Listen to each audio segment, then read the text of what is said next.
Okay, this is day 4, the second to last day of GDC 2023. Okay, so this one was a bit of an interesting one. I only had 2 talks. I did a lot of visiting the expo floor and trying to weed around for connections of various kinds and just learn as much as I can. To recap my structure here: talks, social stuff, and then conclusion. The social stuff being the bulk of this particular one. But, okay. So, I have the notebook back for day 4, and I did 2 talks in a round table. We'll get to that one after this, but so for day 4, the first talk was about temporal upscaling, basically increasing the resolution of a frame over the course of multiple frames. It's a way to save performance. Basically, AMD has created a whole bunch of technology for both upscaling images spatially, and they have a whole bunch of methods to do that by basically being clever about how they make up for a lower amount of samples. And then they can spread that over a bunch of frames to improve the upscaling even further, and then they have to do a lot of fixing of ghosting, or after images that are left in sequence. That calls like swishing. That's ghosting, which is a problem that they have to fix. So they add stuff like motion vectors, which helps fix that. It's a very technical talk. It's kind of interesting. Don't really have much to say about it. It's just a graphics talk. Sparse distance fields is the same thing, because they're talking about a specific technology called Brixelizer. Basically, it's a way to make distance fields in real time, which means it's great for ray tracing or ray marching, because you know how far your ray has to go before it hits something, and you can have that done in real time in an efficient way that doesn't cost as much. That's the whole point of the technology. They have a whole bunch of observations about trees and how they get those trees made, and how they're able to break everything up into giant bricks of different sizes, which store the sign distance fields. And I got distracted at some point, so I didn't quite write all the details down, but that's like the gist of it. Don't really have much to say. It was interesting. What's more interesting is I actually went around the show floor, and this time I got more into a groove. What I did was my classic strategy. You go up to a conversation, you hover around it, you pick up some stuff, and then maybe interject when socially appropriate, or just wait for it to end and then you slide in afterwards. Great strategy. Maybe not the most time efficient. I could just say something, but it's a great way to pick things up and learn things. And a great way to feel more comfortable anyway. One of the best decisions I made that day was I stumbled upon that game company. I also stumbled upon Iron Galaxy, which I need to take out their stuff as well. Yes, because they have jobs open for their porting studio, which I think is an interesting, underappreciated process. So I'm going to look into that once I'm done with GDC. I'm gonna have to go through all my business cards and send a whole bunch of LinkedIn invites where possible. So I spoke to 2 people at that game company. Here are their business cards for reference. One was named Alec Miller, the other was Wes Hawkins. Alec Miller is a senior graphics programmer. Wes Hawkins is a gameplay engineer. I learned a lot about graphics. Basically, they have their own game engine for their current game, Sky, but also for a lot of their games. And they allows them to do a lot more than having to learn another engine and get used to its limitations. They actually have something equivalent to blueprints, like they made their own version. That's what the gameplay people did. And the gameplay people's job is basically to work on those tools, but also to do things like implement gameplay ideas into it. So they work with designers very closely. I spoke to them a lot. They recommended that, Alec Miller specifically recommended that I take a look at Playdead and visit their booth, which I did. And I spoke to another graphics person, and I learned a little bit about their rendering system, which was interesting because they actually almost considered remaking some of the rendering, some of the floats for colors to expand, to redo them so they can have more precision. They didn't need to do that in the end, but they did consider it, which would have been interesting, or would have been a lot of work. I got on the slip of paper an email for a recruiter, or one of the, I think, yeah, recruiter would be the right word. Basically, they're hiring more people, and they have more of a flat structure at Playdead apparently, which I was surprised. I'm going to see if they have anything I could actually apply to. At the very least, I could ask more about what they're looking for and stuff. Might be worth a shot. Earlier on, actually, I'm remembering my cards. There is this nice person I met. So I went to the Godot booth on a whim, and as part of this, trying new things thing. And I met the guy who made Endoparasite. Endoparasite is a game where you only have one arm, and it's a survival horror game, so you have to crawl around with one arm, and you do everything with the mouse, which is really cool. Very elegant game. I'm not very good at it, but it's a very elegant game. And while I was talking to him, there was this person who showed up, and they talked about, they were talking with the creator of the game, and they mentioned their game that they were working on. Like they had like something about a needy person that wants to keep you trapped, can't let you go. They sent, we exchanged some information.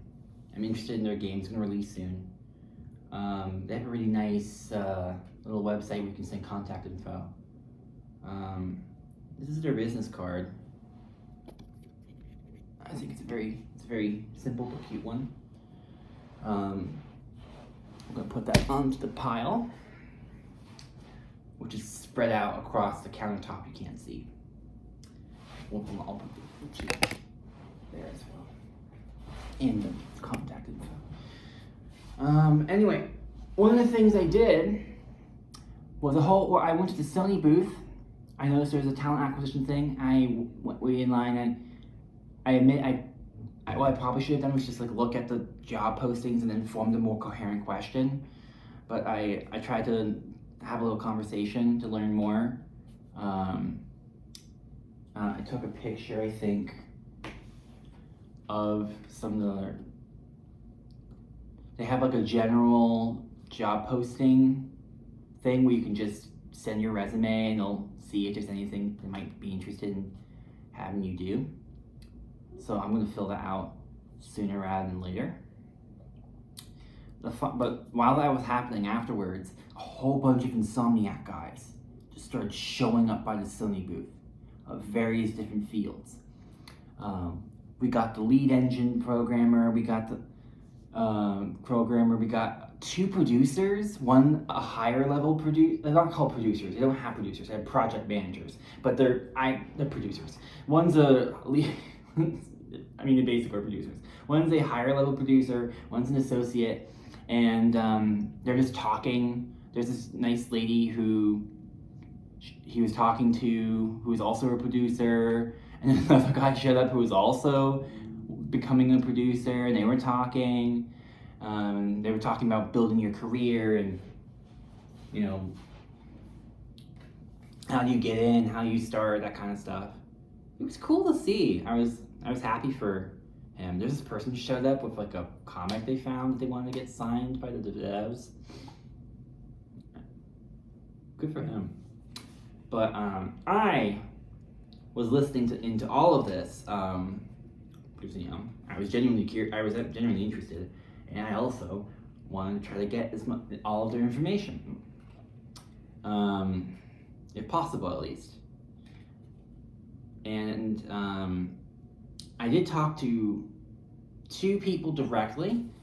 One was Jonathan Garrett, who is the engine programmer, the lead engine programmer at Insomniac. I talked a little bit about engine programming, what he does, and basically it's a lot of talking to people, and then about like systems and what to add and the engine and what to do with it, and then he does some programming of his own later on. So it's a mixture of both, because he's like he does like it was cinematics, physics, and animation, I believe. That's like a specific team he was working with.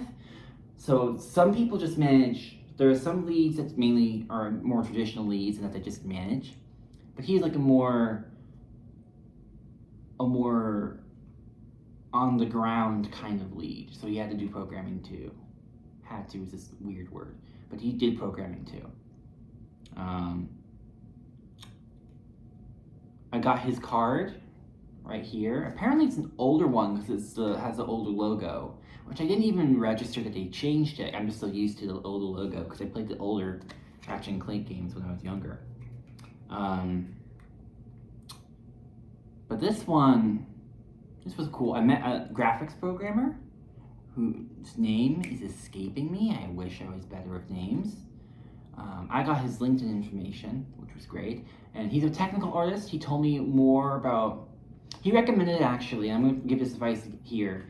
If you want to practice for a graphics job, make small tech demos and then be able to explain on like a mid-level what they do and how they work. And also do things like demonstrate you can optimize something. So take something that is unoptimized, then make an optimized version, show the performance for both, and then explain how you got it to work.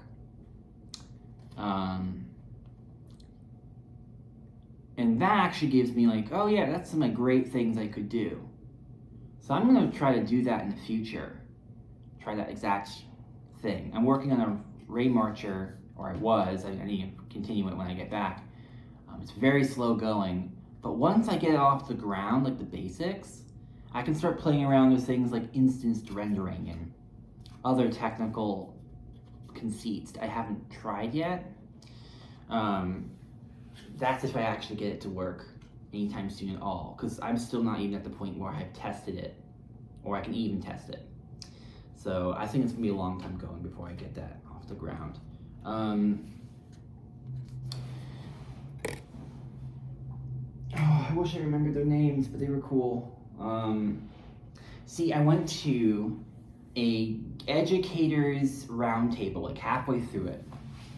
And apparently the IGDA roundtable was like, you know what we should give these educators?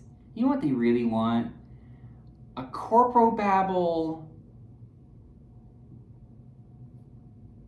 bureaucratics, you know, like those those like company initiative papers where it's like performance, synergy, like they just say a bunch of buzzwords. It's that.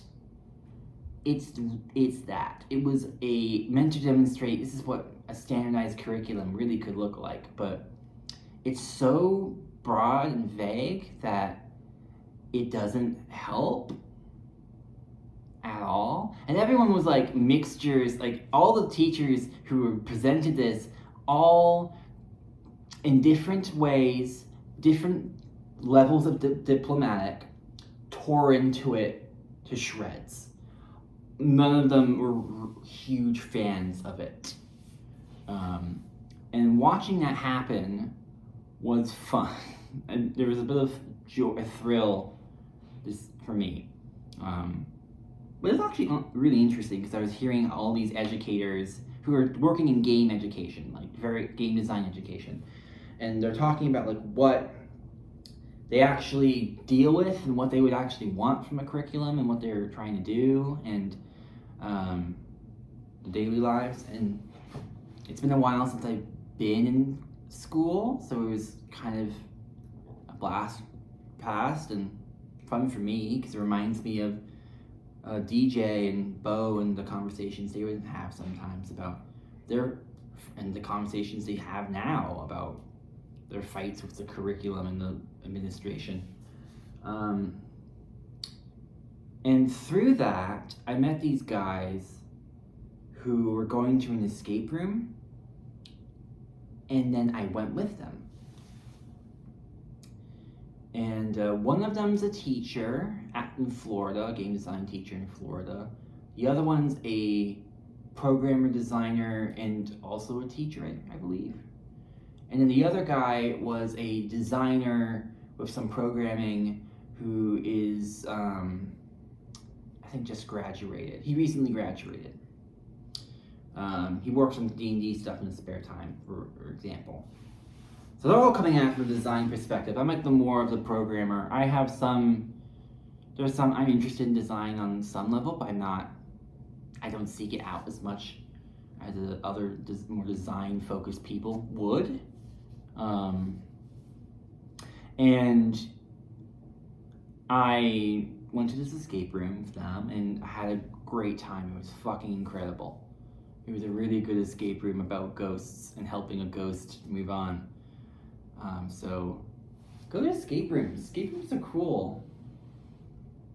One of them, the teacher from Florida, told a story about how he was in a hotel lobby and a guy from Bungie was like, okay, so I need this many people. Do you know anyone who can help fill these positions? And just fucking right out the gate. And he's like, they talk for a while, and he's like, yeah, don't go to the mixers. It's not where the business happens. All the business happens in the hotel lobbies. He doesn't even go to GDC. He just goes to hotel lobbies, which I've heard of people going to the parties around GDC and not going to GDC itself. I have not heard of only going to the hotel lobbies and not going to GDC itself. That's that's a higher big brain play right there.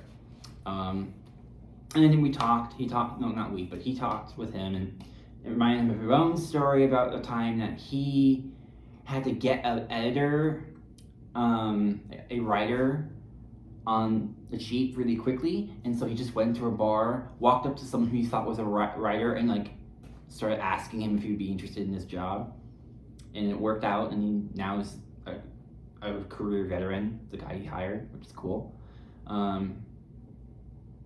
I managed to give them business cards just before I left to come back here. So hopefully we can connect on LinkedIn. And hopefully they might be able to, the Florida teacher man. I'm sorry, I don't remember his name. I wish I remembered their names. I feel very bad because they were very nice and very cool. And I'm very, very happy and very thankful that they invited me on to this escape room in the first place. A very nice thing to do. So I'm very happy with that. So I wrapped up that. I might try to see if there's other positions at Bungie open when I get back. If I'm not referred through the people I've met. But there's definitely things I can look into when I get back, clearly, like Playdead, because they're hiring too. Things I can look into. Just give it a chance. Tomorrow, so I think I had a very productive day. I think I met some cool people, made some contacts, made some connections, had fun. Tomorrow is going to be the last day. I'm going to a lot of like career advice talks. We'll see if they're any good. For the vlog for Friday, I don't know if I'll do it at home in Seattle or if I'll do it live. That was an idea I was thinking, just like going to the park and just filming something before I left. Ran into my hotel and went over to the airport. I'll probably do it at home. It's less scary. Though I have plenty of time because it ends at 4 and my plane's at 9. So I have plenty of time. But yeah, talks aside, I am planning to meet Sean from the IGA Discord, which should be fun. I saw Sam. I got to reunite with Sam. That was great. And now I get to meet Sean, which I'll make that happen. We have a plan. We have a time. Which should be a nice note to end on, I think. And I think for my Friday vlog, it's going to be a general GDC wrap up. I think that's what I'll do. Thinking aloud on that. And yeah. Tomorrow should be interesting. I think I'm going to try to do more expo stuff if possible. Try to meet more people, have more conversations with people.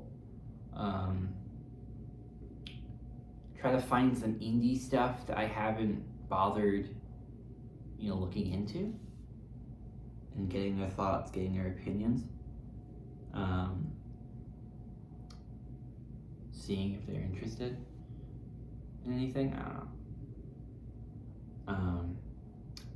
But yeah, it should be fun.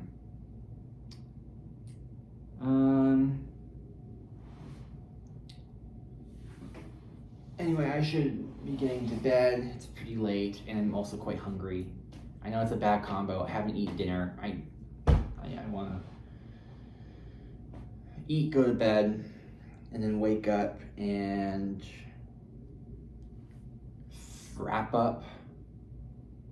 pack up and wrap up GDC.